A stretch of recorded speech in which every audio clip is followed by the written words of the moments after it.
Hello, class. Are we together? Yes, sir. All right. Thank you, Dr. Andy, for establishing a very wonderful foundation regarding what we are going to be looking at today. Can we please look at the slide? Now, what can we see there? Has anybody come across this image before? Okay, so every time you have seen this, or all the time you have seen this, what usually come to your mind? Justice, okay. What else? Balance. Balance, okay. What else again? Equity, all right. What else?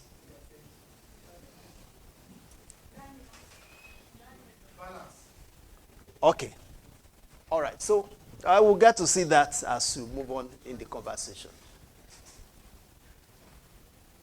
So we are going to be looking at fairness and justice as prophetic leadership process. Fairness and justice as prophetic leadership process. And these are the key learning points at the end of that lesson for us to understand the biblical principles of fairness and justice. The biblical principles of fairness and justice. So by the time we end the lesson, we should have engaged with what justice is all about. Justice with lament and hope. Engaging with justice, lament and hope. And the third one, imagining and interpreting positive changes as prophetic leaders. That at the end of the lesson, we should be able to imagine very deeply and able to interpret what positive changes actually connotes to prophetic leaders. All right.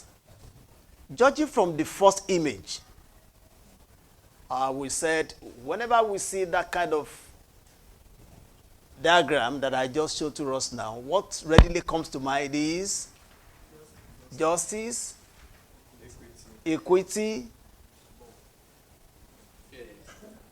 All right, fairness. The word fairness and justice, has anybody come across that concept before? You have heard about fairness, you have heard about justice. All right, regardless of what your perspective is about these two variables, what you may have read,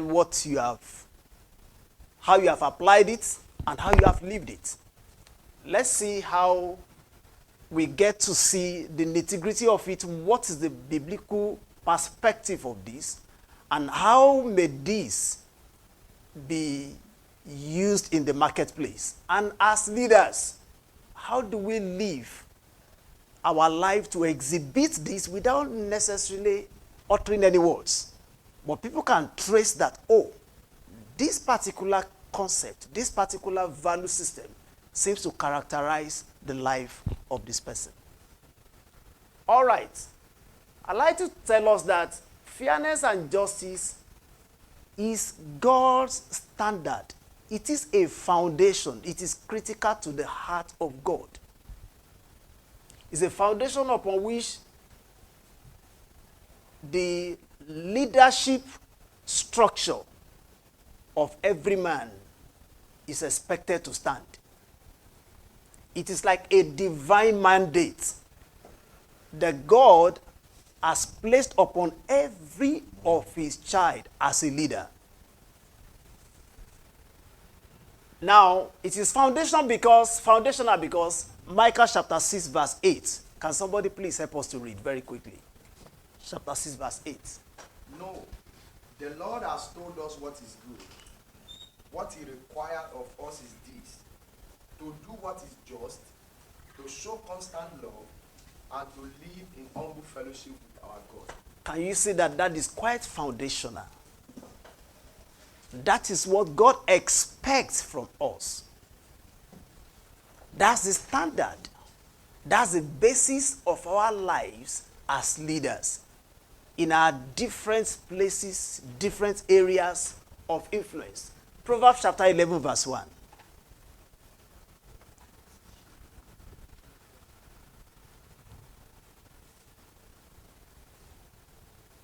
The Lord's first balance is abomination to the Lord, but in just ways it is delight. All right. False balance is an abomination unto the Lord, but a just weight is his delight. So justice and fairness is actually a delight of God. And then if you see that balance, the first picture that I showed to us, you will find out that both sides were on equal states. Maybe what you call state of equilibrium. There was no one up or the other one down. And so I asked, has anybody come across this image before? And then what comes to mind every time you have seen it? And somebody said, oh, okay, it's a balance, justice, equity, and so on and so forth. So judging from Proverbs 11 verse 1, how may you relate that to that particular balance?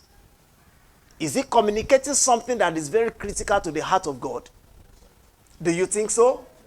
So by what that Proverbs 11 verse 1 just said.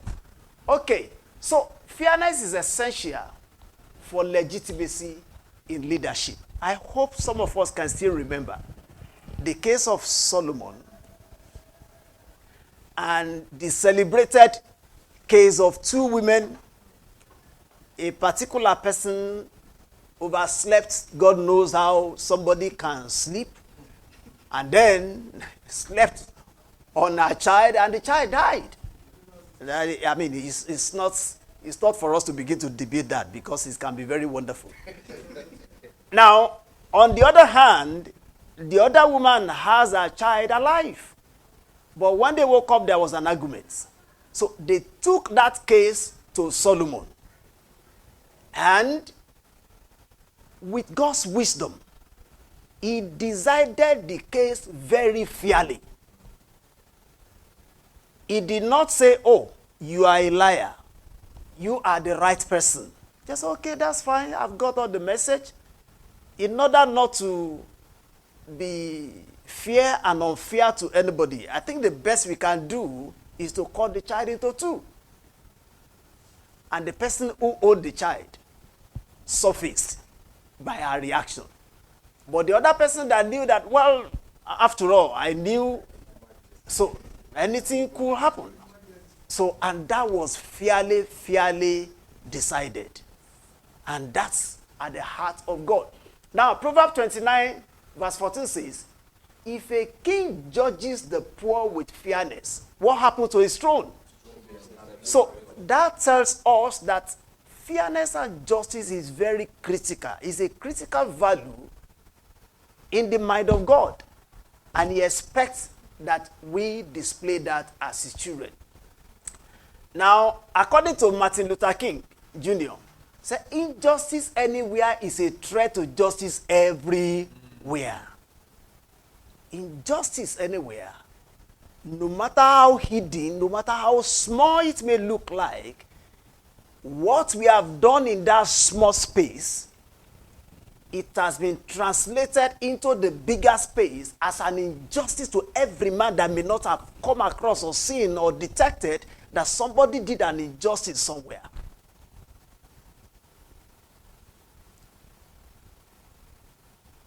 Before now, yes, we've been hearing about graphs, people. I think in the direct translation in Yoruba land, they will say they are taking kickback. It wasn't popular then. But at a point, we had a leader in this nation that institutionalized it. He made it popular as if it's the right thing for everybody to do. And so that singular injustice has led us over the years to a time that now, so when we were coming from Republic of Benin on Saturday, we saw a Lasma man who was talking to these yellow buses. And only God knows what the conversation was. But what surprised us was that he brought out a POS and said, take. That was a small injustice done several decades ago by a leader that, unfortunately, if the man says, supposing he's still in this, he still has the strength to contest, you may be amazed to see a lot of people say, yes, we are going ahead with this man, just because of that thing. But today, it has become, it doesn't matter, we have to do it. All right, fairness is what justice really is. Fairness and justice. Before we go, let me look at this.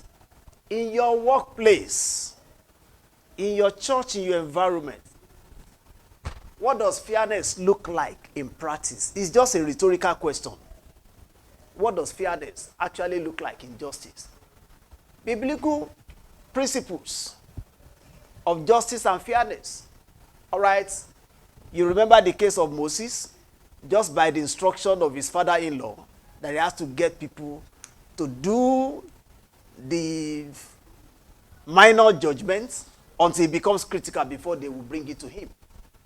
Jesus, by practice, when anybody is caught in the act of adultery, the woman is gone forever and the man is spared. But in this case, when they brought the woman to him, and really they did not lie, they told him, we caught her in the real act. But what did he do? He demonstrated fairness and justice. He didn't condemn the woman. After all, it takes two to tango. But he did not equally excuse the man. The best way he could do was, well, he that feels he has not committed any crime before should be the first person to cast the stone. And before you know it, everybody left. Justice. In practice, he didn't condemn, he didn't justify. But he demonstrated how leaders may exhibit and practice what justice and what fairness could be in cases that may be brought to us. And I said, for HR managers, ensure equal pay. But don't worry, does equal pay means that whatever the director or the general director or group managing director takes, that is what the gate man should take? That means we are not talking about equality, we are talking about equity. But equality in the sense that everybody is paid at the end of the month. If the GMD is paid on the 25th, the gate man is equally paid on the 25th. But equity will come in relation to the level and the magnitude of the work they are expected to do. All right. So, leaders, we must embed fairness daily. All right. Why fairness? Because it is the foundation of legitimate leadership. If you remember the case of Queen of Sheba, what happened? They told her about Solomon, a whole lot of things, and she wanted to see for herself. And she traveled down to Jerusalem. But when she got there, she saw the array of glory around the throne of the king. What even the servants, what they were eating, their apparel. You have not even come close to the king's palace. You saw the gate man. You cannot tell me this is the gate man. Gate man, and he so decorated in this kind of garments, looking shopping, looking good. And by the time he came to the presence of Solomon, she said, what I've seen is far above what I was told. And that's exactly exhibition of fairness and justice. It wasn't Solomon that told her.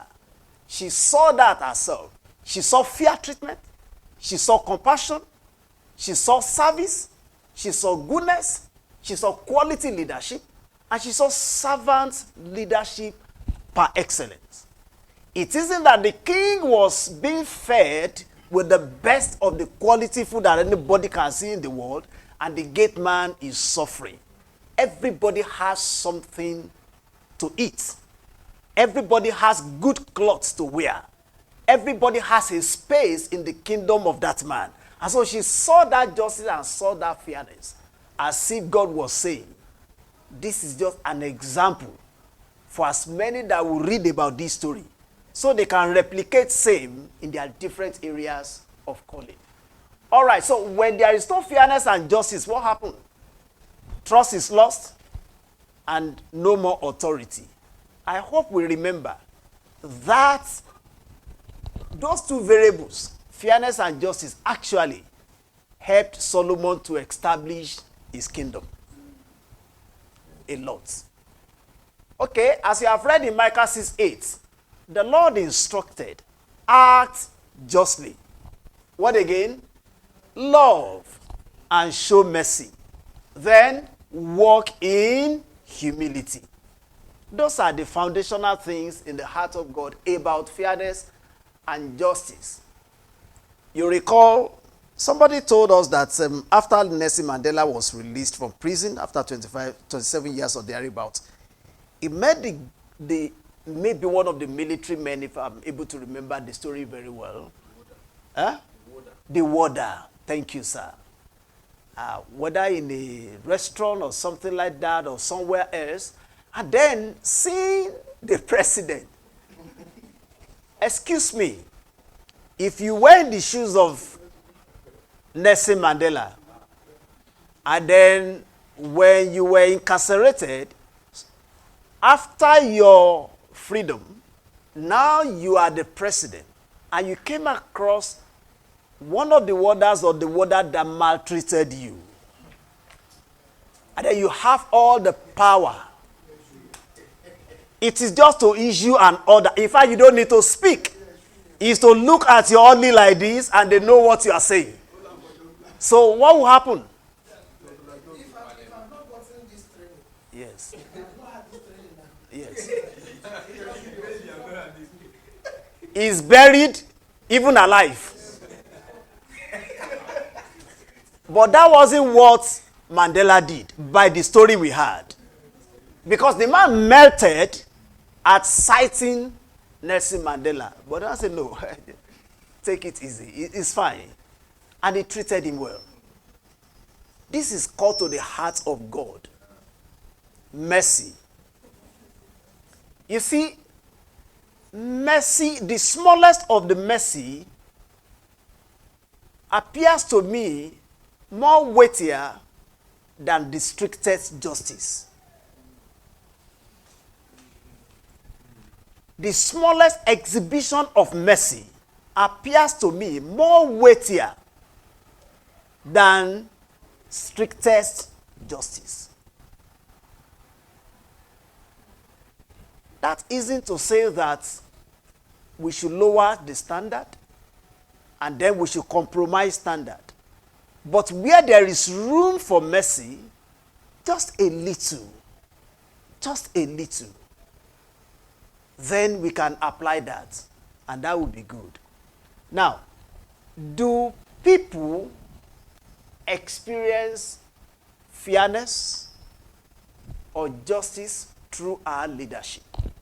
As emerging leaders, can we say, oh yeah, in my areas of influence, people experience fairness and justice? Number two, how can prophetic leadership presence promote fairness and justice in the world, our nation, and environment? It's going to be a group discussion, but we'll come back to that very quickly. Now, engaging in justice with lament and hope. We all remember this man. Who is this man? Martin Luther King Jr. What did he do? He noticed imbalance. He noticed segregation. He noticed some injustices here and there. He noticed that people were not being treated fairly. He noticed some persons were treated as kings and queens, and some persons were seen as second citizens. What did he do? He lamented the situation. He came to the public space and spoke about it. But his model was not the one that will scatter or destroy anything. But he engaged and spoke to power, lamenting the state of injustice in the land, the imbalance, where some persons are seen as better than others. However, he expressed hope. And I feel all of us still remembered. I have a dream that one day, while he was lamenting all the evils, practices, and all the injustices in the land, but then he has a hope. He expressed that hope that was to come. But did that happen eventually? Yes. So we can lament what was wrong. And again, he was not just in his room lamenting, saying, we don't know what they are doing. We don't even know. Or mobilizing people. I say, destroy anything destroyable. Kill anybody. No. He came to public space. He spoke about it. He addressed it. He addressed the people. And then he got great followers who were ready to listen to what he was saying. And every time he was saying that, there was no incitation. There was no means of inciting people to do what was wrong. No, they listened quietly. And then they will go back. It got to a point that even the power that be could no longer ignore him. They listened to him. And some persons were beneficiaries of that. We remember Nehemiah very well. He lamented the state of the wall of Jerusalem that was falling when they told him. Isn't that? And then he didn't keep quiet about it. He took a risk. He was not to appear sad before the king. He was not going to say, oh, this king, the wall of Jerusalem is falling and I'm here serving you. After all, you are even an unbeliever king. I know what to do. I will kill you and then escape and get all the ammunitions to go and fight the people who have done this to us. No, that wasn't the approach he took. He lamented it by his disposition, by his words. When the king saw him, he asked him, and he expressed what the challenge was. And the king was moved. And he took decision of what he was going to hope. So what he was going to do is not enough to lament the deplorable state of our nation, of our environment. It's important for us to come, show presence, show courage, take up knowledge, take up some skills that will help us to address some of those issues. We may not be able to do it at the top, but in our corner, because of our exposure and experience, we can show presence because of what we have acquired, the skill or the knowledge or some other things like that, to begin to solve the problem. And that was what Nehemiah did. Now, so it was, like I said, challenge to leaders. And he did all of that to ensure that the ethical drift that was going on in the land, the attention of the power that be, were actually drawn to it. So let me ask, how can leaders lament honestly while holding hope? How can leaders, as leaders, how can we lament?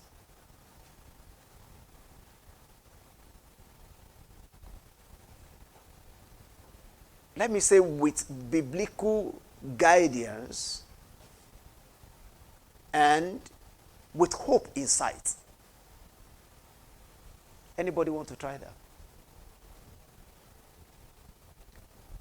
As leaders, we can lament, but then we do not show that lamentation to dampen the spirit of the people, but in the midst of discussing what is not right or what was not right, we are able to, people can see some rays of hope that, oh yeah, things are bad, but we are hopeful that it can get better.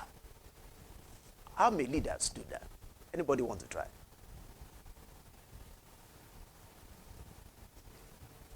Okay, just a minute. Go ahead, please.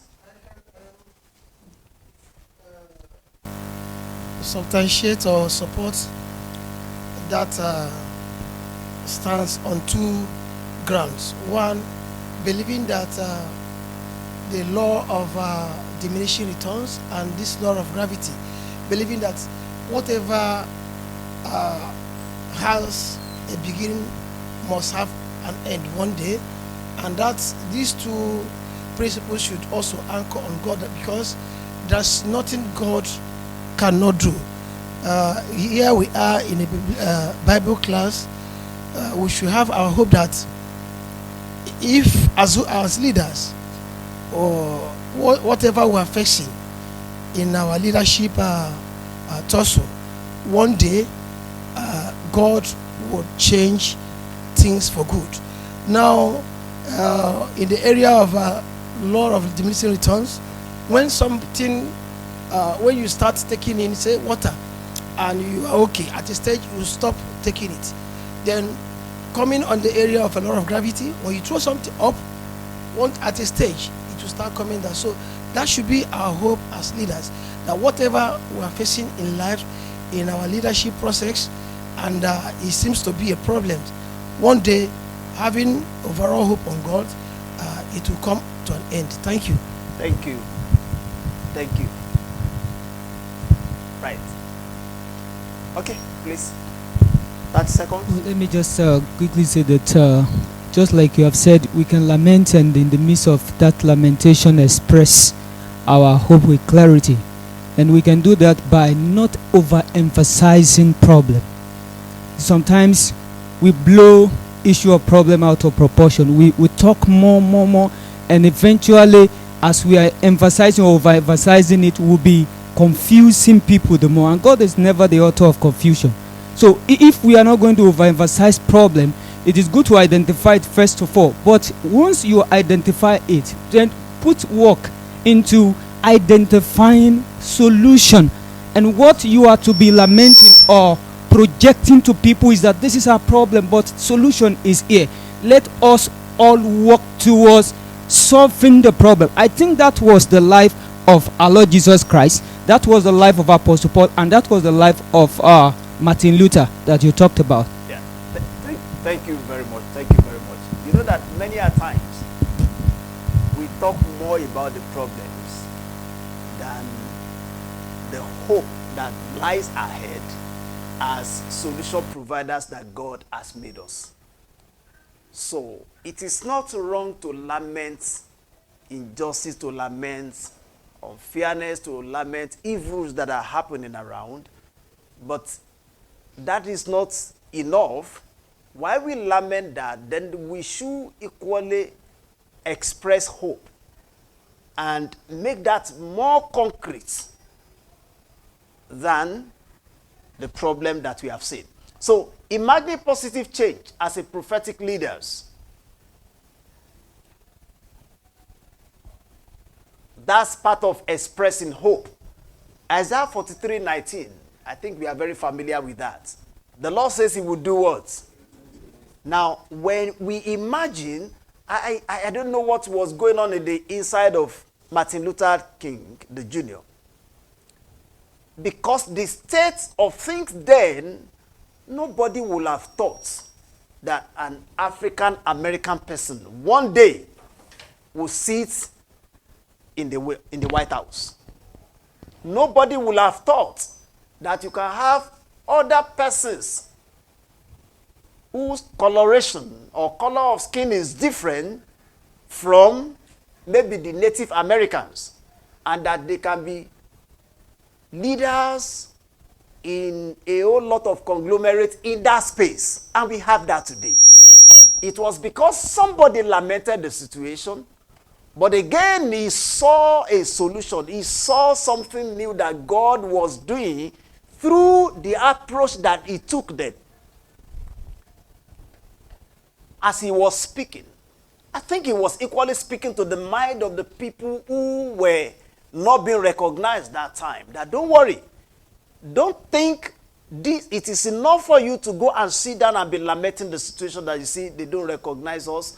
They are not treating us fairly. They are not treating us well. But a lot of those people, especially the parents among them, they did all manner of menial jobs to give their children quality education. to expose them to skills and knowledge that will help them to equally compete favorably with these guys who have all the privileges in the world. And so when the opportunity eventually came, what happened? It was good for them to go. New thing came, and when new thing that God was going to do came, he met them ready and prepared. Because Martin Luther imagining positive things that was to come, even in the midst of the chaotic situation that they found themselves there. As prophetic leader, that was what he did. The same thing to Nehemiah, all right? When they were building the wall, what happened? The scripture tells us, some persons, they were using one hand to build, and the other hand with what? So it was not as easy as that. They were fighting and ready for war, and then they were ready to do the work. And when the work finished, everybody rejoiced. Let me ask us, rhetorical, we'll come back to the group discussion later. How did COVID-19 change the world of work? Till now, you know, worship centers and our communication pattern. Because we thought COVID-19 has come to destroy the entire space and the entire globe. But again, something new came out of that. What we couldn't have imagined was going to be possible. In fact, we thought we were the church. No, we thought the four walls where we worship was actually the church. That was what perhaps some of our pastors made us to, sorry if you're a pastor here, made us to know. But again, when that thing happened for 3 months, we couldn't go to that four walls that we usually refer to as church. But COVID-19 made us to know that we as individuals were actually the church. And today you may not even appear in the four walls, yet your life is serving and worshiping God. All right, we see tech entrepreneurs that sprang up everywhere, especially in this part of the world. Leaders must envision just future, not just react. So before we close, let's go back to this. You know your group? Okay, I will give you the space before we go. How can prophetic leadership presence promote fairness and justice in the world, in our nation, and our environment, considering the war-torn nations that we have today? You know, ethnic rivalries, all manner of problems, community war and battles over whatever it is that could have been resolved amicably.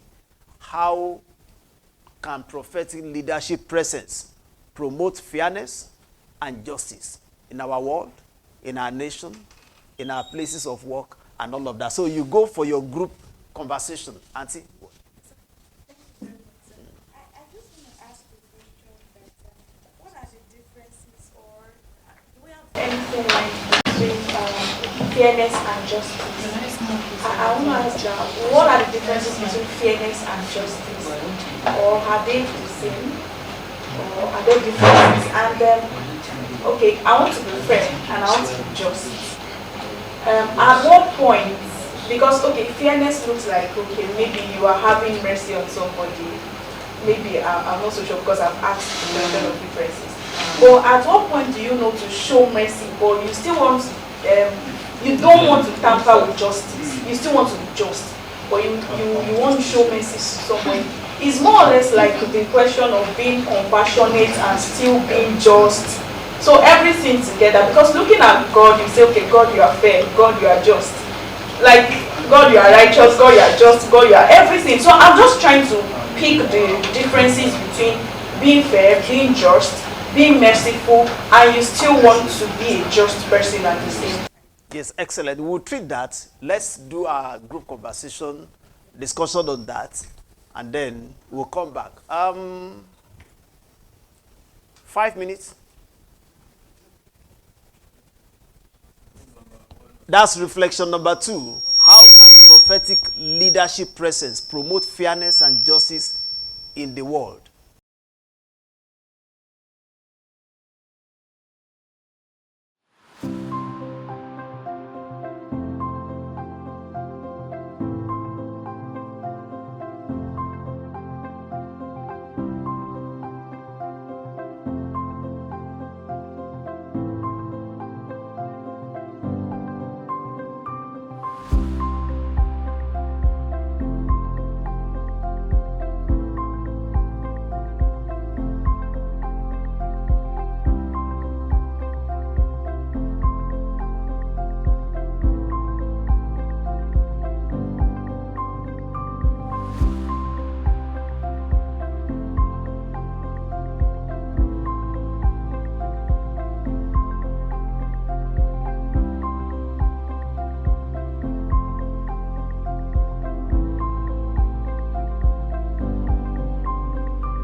Thank you very much. Thank you very much.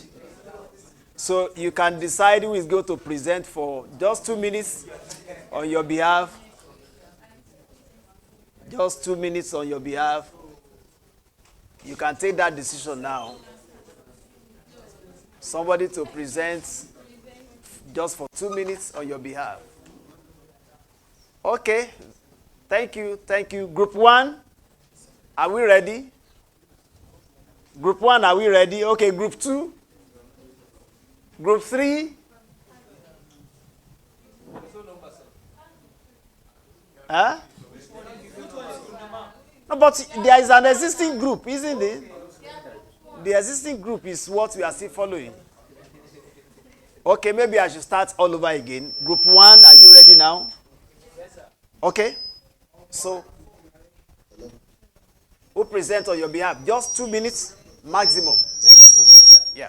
We first of all established the fact that we should not be confused with the big word prophetic leadership. That is not actually the confused explanation in Nigeria. Should I prophesy? So it's not talking about the pastor who are asking for permission for prophecy. So it is actually communicating about leaders who lead according to the will of God, who express hope according to the word of God. So if that is established to promote the fairness and justice in the world, we establish 3 things. The first one is to identify every form of injustice, and whatever that is done in a way that is not fair, we should first of all identify them, explain them to a point whereby we'll be able to see how to solve the problem. And once that is done, we establish that there is a need for us to also establish a platform whereby we'll be able to advocate for what we've discovered as solution. We point people to it, sensitize, mobilize people, continue to be talking about it with passion, with commitment, and every single thing. And the third thing that we put there is that we should be willing, that is to say, prophetic leaders should be willing to pay the price, because that's the most important thing. All right, thank you, sir. We are able to cascade how we can promote fairness and justice, and we spotlight our nation, Nigeria, as a case study. And one of the first things we suggested as a way that prophetic leaders can promote fairness and justice is by, number 1, promoting the rule of law, in the sense that there should not be an exception for the rule. There should be the same measure of punishment for everyone who sin. And we pick a case from the scripture where the prophet came to meet David, and they said, the Lord said, you have committed a sin, and which had resulted into a baby that is being born. And by the repentance of David, God forgave the sin, but the judgment was passed on that the same baby that was a product of that adultery was killed. So that showed us an example of fairness and justice, that God had mercy on David, but the punishment of that act was executed. So by promoting the rule of law, there won't be a group that is exempted and a group that is being punished. And second thing we highlighted is there should be a loud announcement of punishment for offenses, that whoever does this must, this is the punishment for the offense or what was committed. Thank you, sir. Thank you very much. Thank you very much. It means courage and compassion should go side by side. We should have courage to punish the wrong and compassion to excuse to some level. I say, well, you were supposed to die, you won't die, but you will enjoy some years in prison so that you will have learned before you come back. I mean, that's compassion. Okay, sir. Good morning, sir. Thank you for the what we gathered here. Most of them have been said, but I will just pick 1 or 2 things from this point we Jordan here. One of the things that we talked about is preaching and leading people according to the principle of God. Then living the life of God, that is living an exemplary life, because God is a God of justice and fairness. Then the last point that we jotted out is promoting peace and love, because when there is no peace and love, there is no justice and fairness. Thank you, sir. Thank you. As leaders, our life, our conduct should promote peace, should promote love. In that sense, we are showcasing fairness and justice. Okay, so for us, we'll be going for promoting inclusiveness, not just in terms of suffering, also in terms of reward. We see there are times that a person does something, it gets maybe reward AB, and that person does that same thing, is almost going unrecognized. Why? Because of his status, this person is high up there, this one is low up there. So the measure of inclusiveness is different. So prophetic leadership should cater for fairness across board, irrespective of your status, irrespective of your position in the society. Everyone should be treated with the same level of fairness and the same level of justice. Also, in a nation like ours, we have integrity issues, not just in the system itself, in individuals too. So I think for a prophetic leadership presence, the main challenge the person will face will be to promote integrity even at a grassroots level. From primary school level now, you see that children want to involve themselves in examination malpractice, and people are aiding them from that ground level. So for this to be able to happen, we must be able to promote that justice across board. Not that we'll leave them at primary level, secondary level, tertiary level, and then they are now in the presidency, we want to hold them accountable there. So it has to be across board. Thank you very much. Yes. In other words, the rule and the law must be for all at any point in time. What is sauce for the goose should be for the gander as well. So it shouldn't be that, okay, because Joshua is tall, dark, and handsome, then he can have this reward. And so because the other person is short, though handsome, but he won't have as much as what Joshua has got. So the rule must be for everybody. And it must be made clear to people. And issues that affect everybody must be communicated to them so they know that, oh, this is what we are doing and all of that. Please. All right. Actually, they've highlighted our point, but while they were talking, a point just came across to me, and I discussed it with our group. And number one is that prophetic leadership presence is about building relationship, and it's about curiosity, in the sense that sometimes you don't understand what is going on. You don't understand if injustice is going on. When you don't relate with people, you don't know their problem, you don't know what they are passing through. So what do you want to change? I think it begins with relationship, knowing what's going on, knowing the challenges of people, and also curiosity in the sense that you have to desire to know what's happening. For example, how will you solve injustice in politics when you don't even know about politics?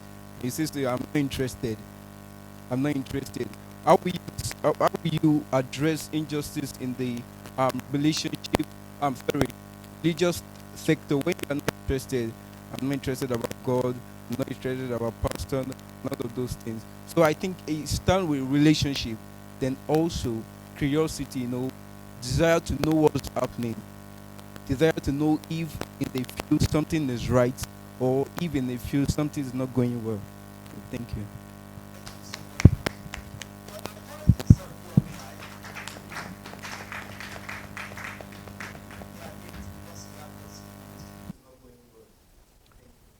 Thank you so very much. Well, encourage yourself. You all try. Yeah, great. Because we have just a few minutes to go. And there is this critical question that this auntie asked the other time. She wanted to know what fairness is and what justice is? Or are they the same and all that?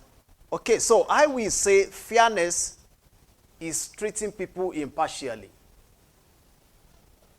There is an impartial treatment without favoritism. So, what is meant to be assessed by A under the same condition and circumstance as given to all, then should be accessible to B. There is no favoritism. However, when it comes to justice, you just want to ensure that the rights, the equitable, and you want to uphold what the law says about a particular matter. Okay, so if promotion will only come if somebody has scored this particular point, or this punishment will happen if anybody fails to do this. So it means that everybody that failed to do that has communicated to all, there will be upholding of the law in respect of that thing. However, if the law says sack if he fails to do this, and when you, or dismiss if he fails to do this, and you look at it, when you dismiss in labor law, it means the person is not going to be entitled to anything. He just lives like that. But again, you may sit down and weigh it. Yeah, what's the gravity of this? Okay, this is what this says. At the end of the day, in showing some measure of compassion, you may eventually see that the dismissal is not even necessary. All you want to know is that you just excuse him from your work. You may reduce it to termination. But that means the punishment was not a capital one in the first instance. So you can show some measure of compassion. So fairness, they are intricately interwoven, but justice is about upholding the law, ensuring that everybody is equitably treated without trying to bend the rule. But again, fairness, just show compassion to everybody, treat everybody fairly, not impartially. If you are entitled to 2, because she's in this class, then because this man is in this class, how many should he get? And because that short man is in this class, how many should he get? It doesn't matter. He might have the tummy to consume 10. If everybody is getting 2, then he should get 2. But if you have said that if you come late to the class, then you will stand for 30 minutes. Okay? And I am inclusive. If I come late to the class, then without even anybody telling me, I should go and stand for that 30 minutes. It shouldn't be, he's the team lead. He can stay for 5 minutes and then we pardon him. That's injustice. So they are interwoven in a way, but that's the way I would define it. I don't know if Mutiat is satisfied yet. You are still looking at it or confused. So impartiality, equal treatment, no favoritism, that's what fairness is all about. But when you are defending the oppressed, when you are defending the harmless, I mean the weak in the society, because it's not everybody that has the money to hire a lawyer. And then, do you know that you can be punished over an offense you have not committed? And so because you don't have the power to get a lawyer or a legal practitioner who could defend you, then somebody may come up. Or the judge may say, oh, okay, yes, he doesn't have somebody to stand for him, but if you go to court, you do have some He might even ask somebody to stand for you and say, well, that he does not have somebody to stand for him or has all the money to pay. I haven't checked the information and all the facts available to me. I feel this man has not committed the crime. Start upholding justice.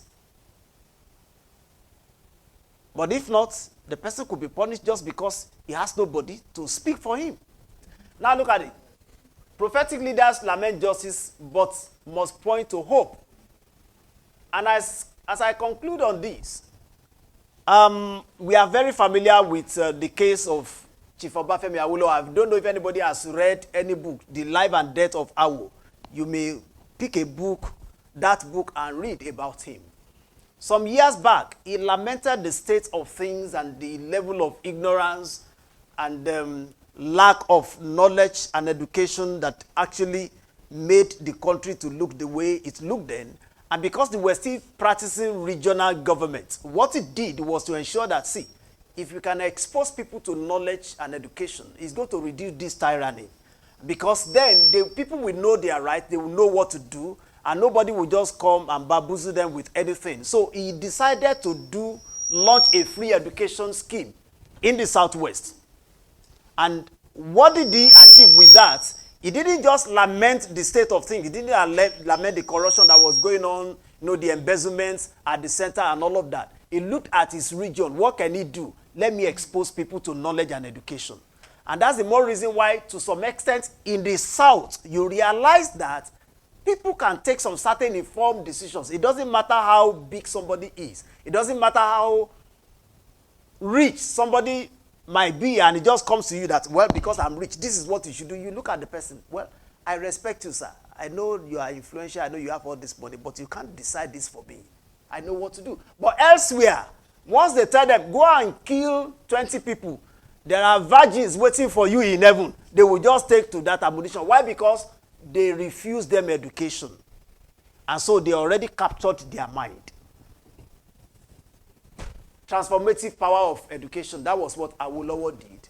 And he saw education as a tool to empower citizens and inoculate them against ignorance and tyranny. And that's why, to some extent, the South is a bit privileged, and they can do things without just being misguided, in the wrong way. Thank you very much, and God bless you.